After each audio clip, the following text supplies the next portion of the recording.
Bersama kembali dalam cerita ulasan alur film.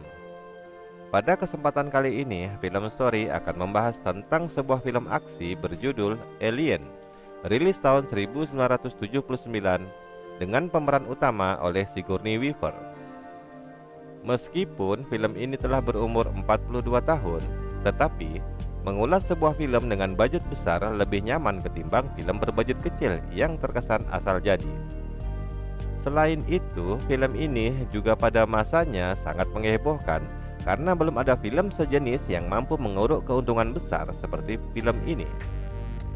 Dan ternyata dari film inilah kata alien mulai populer untuk film-film tentang makhluk asing.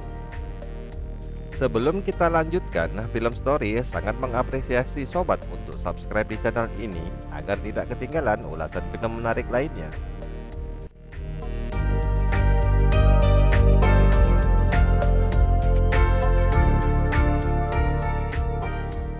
Awal mula film ini berada di luar angkasa, di mana terdapat sebuah kapal induk bernama Nostromo yang tengah menjelajah menuju ke sebuah planet asing yang terdeteksi adanya sinyal darurat dari sebuah tata surya. Tetapi sumber sinyal itu belum diketahui. Tujuan mereka kemari untuk menyelidiki dari mana sinyal yang berasal. Kapal induk Nostromo mengangkut pekerja kontrak dari sebuah perusahaan terdiri dari 7 orang yang dikomandani oleh Dallas. Karena letak planet itu sangat jauh, maka semua kru harus melalui sistem hibernasi, di mana mereka harus tidur di satu tempat khusus dan tidur untuk waktu yang panjang. Bisa jadi untuk mencegah penuaan dini. Saat mendekati tata surya planet tersebut, komputer pesawat induk Nostromo membangunkan semua kru dari tidur panjangnya. Kemudian mereka terbangun dan mulai melakukan aktivitas dasar, termasuk makan, mandi, dan lainnya. Lalu, si Dallas mendapat pesan dari komputer pesawat untuk mengecek data log perjalanan pesawat. Pada saat itulah ketika berada dalam ruangan data, sinyal darurat itu berasal dari sebuah planet aneh yang tercatat pada database pesawat induk. Kemudian Dallas segera mentransfer data planet tersebut ke pesawat penjelajah dan meminta kru untuk bersiap menuju planet asing tersebut. Kemudian mereka bersiap untuk turun menuju planet itu. Ketika akan mendarat, pesawat mereka tiba-tiba mengalami kerusakan sehingga menurut teknisi kapal dibutuhkan waktu 25 jam untuk memperbaikinya. Mau tidak mau, Dallas terpaksa menerima anjuran dari teknisi pesawat. Sambil menunggu perbaikan pesawat, Dallas dan kedua rekannya yaitu Lambert dan Kane segera turun ke planet asing itu untuk melakukan eksplorasi. Sementara itu, Ripley yang diperankan oleh Sigourney Weaver memberitahu kepada salah satu rekannya Ash jika sinyal itu ternyata adalah sinyal peringatan. Ash tampak tidak senang jika Ripley mencoba memperingatkan rekannya yang tengah berada di planet asing itu. Ketika tengah melakukan eksplorasi, betapa terkejutnya mereka bertiga ketika melihat ada reruntuhan pesawat di depan mereka. Meskipun mereka sedikit khawatir, kemudian Dallas memutuskan untuk masuk dan melihat kondisi pesawat dari dalam. Setibanya di dalam, mereka menemukan ruangan aneh di mana terdapat objek layaknya mayat, tetapi jelas bukan mayat manusia. Kemudian salah satu dari mereka yaitu Kane turun ke ruangan bagian bawah pesawat dan melihat ada bentuk aneh layaknya seperti sebuah telur. Kemudian Kane mendekati dan mencoba untuk mengeksplorasi dari dekat. Tiba-tiba objek tersebut terbuka membuat Kane semakin penasaran. Ketika semakin mendekati objek itu, lalu muncullah makhluk aneh yang langsung menjerat leher Kane dan menembus baju luar angkasanya, membuat suasana menjadi gaduh. Bergegas, Dallas segera membawa Kane menuju pesawat. Saat berada di ruangan sterilisasi, Ripley menolak untuk membuka palka karena khawatir mereka terkontaminasi virus atau benda asing lain. Berulang kali Dallas meyakinkan Ripley bahwa mereka bersih, namun Ripley tetap ngotot menjalankan prosedur karantina. Ash yang berada di dekat pintu palka mendengar keributan antara Ripley dan Dallas. Dia dengan sengaja tiba-tiba membuka pintu palka dengan tuas darurat untuk memasukkan ketiga orang rekannya. Lalu Dallas dan Ace mencoba menyelamatkan Kane dengan melepas pelindung kepalanya. Betapa terkejutnya mereka melihat ada makhluk aneh menutupi wajah Kane dan menjerat lehernya dengan ekornya. Mereka mencoba melepaskan makhluk itu dengan sebuah alat, tetapi makhluk itu mempererat jeratannya di leher Kane, memaksa Dallas mengurungkan niatnya. Lalu mereka melakukan scan pada tubuh Kane menggunakan MRI. Di situ mereka melihat ternyata makhluk itu berbagi oksigen dengan tubuh Kane. Hal ini membuat Dallas kembali berupaya keras untuk melepas makhluk itu dari tubuh Kane.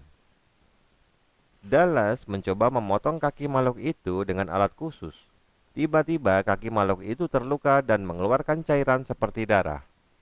Betapa terkejutnya mereka begitu cairan tersebut menyentuh lantai pesawat, cairan itu menembusnya hingga ke bagian bawah pesawat. Mereka bergegas mencari di mana cairan itu terhenti. Kemudian mereka mengetahui ternyata cairan darah makhluk itu seperti cairan asam pekat yang kuat, hingga mampu menembus baja pesawat. S terus meneliti keadaan Kane, kali ini menggunakan teknik endoskopi menggunakan kamera kecil yang dimasukkan ke tubuh Kane. Kemudian datanglah Ripley yang sedikit marah mengingatkan Ash agar tidak melawan perintah atasan karena Ash membuka pintu Palka tanpa seizinnya, membuat mereka masuk dalam kondisi terkontaminasi. Ash hanya cuek mendengar celoteh Ripley. Keesokan harinya, Dallas, Ripley, dan Ash terkejut ketika melihat Kane di mana makhluk yang menjerat lehernya telah pergi. Mereka berdua pun terheran-heran. Kemudian tiba-tiba makhluk itu jatuh mengenai Ripley membuatnya terkejut. Ternyata makhluk itu telah mati, membuat mereka bertiga lega. Segera Ash mengambil tempat untuk bangkai makhluk itu dan dia pun langsung menelitinya. Sepintas makhluk itu seperti tapal kuda yang biasa ditemukan di laut. Hanya ia tidak memiliki tempurung keras. Ripley menyarankan ke Ash agar segera membuang bangkai itu karena makhluk itu berdarah asam kuat yang membahayakan semua orang. Tetapi Ash enggan mendengarkan Ripley dan meyakinkan Dallas untuk mempertahankan bangkai itu. Dallas akhirnya memaksa Ripley untuk membiarkan Ash menyimpan bangkai itu. Setelah melalui perdebatan antara Dallas dan Ripley, akhirnya mereka kembali ke kapal induk yang berada di orbit planet.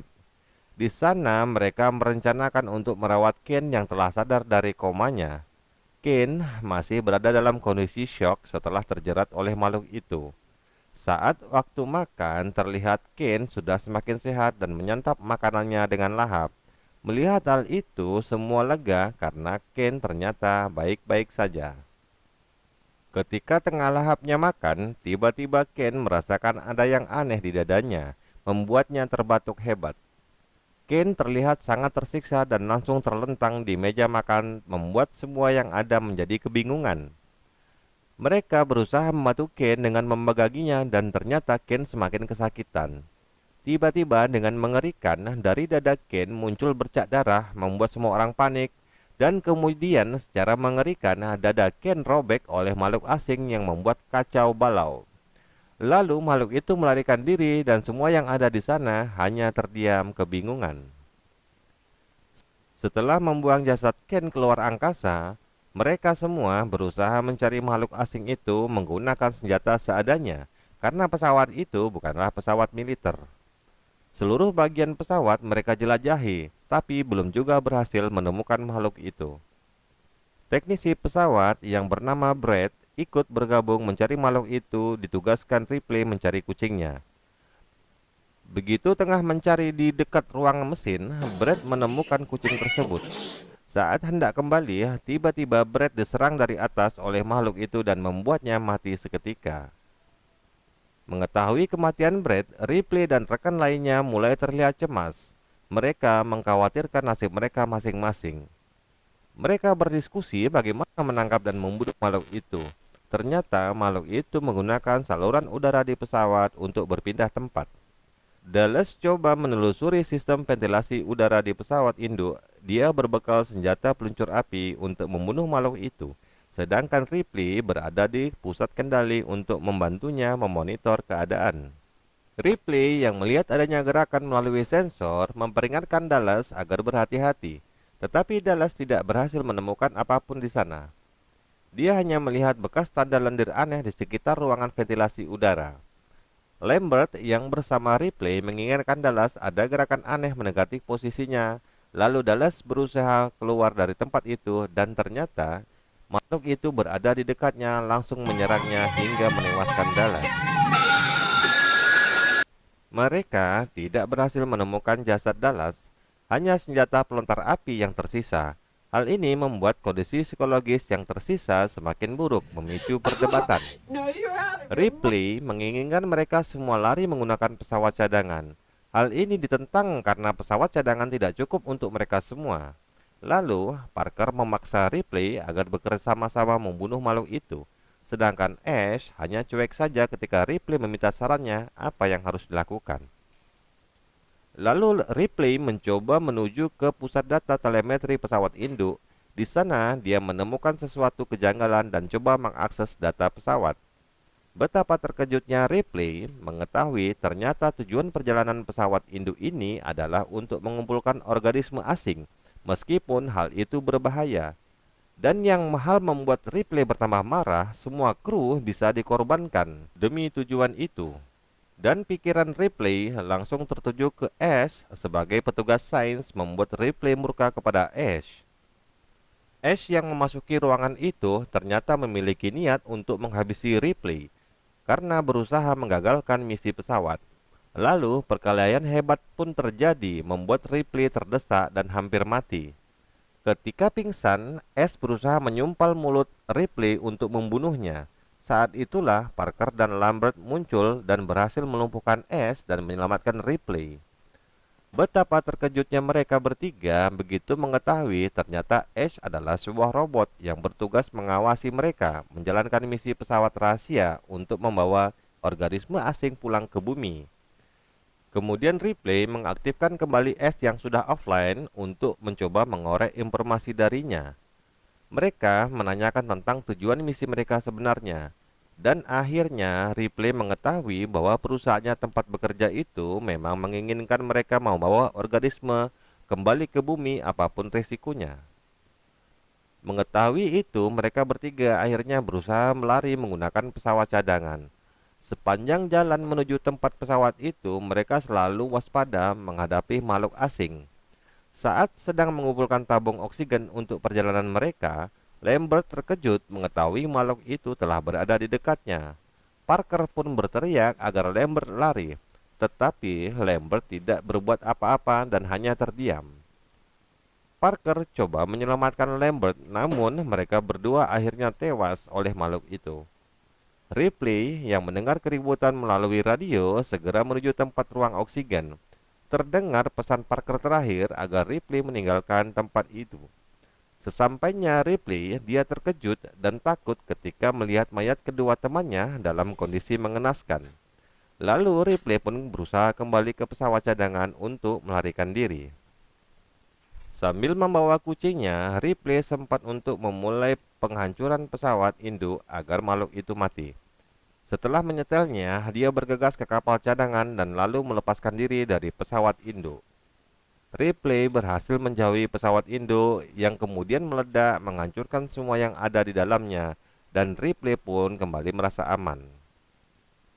Saat tengah lega karena dia selamat mendengar bunyi aneh di pesawat, Ripley yang cepat tanggap segera mengira bahwa makhluk itu ikut bersamanya di dalam pesawat cadangan. Lalu diam-diam dia mengamankan kucingnya dan Ripley pun segera memakai baju luar angkasa. Kemudian, Ripley menuju ke tempat kendali pesawat dan mengikatkan dirinya di kursi kapten sambil mencoba membuka akses ke ruang angkasa. Tiba-tiba makhluk itu terkejut dan mencoba menyerang Ripley. Dengan refleks, Ripley membuka pintu pesawat, membuat semua yang ada di dalam tersedot keluar, termasuk makhluk itu.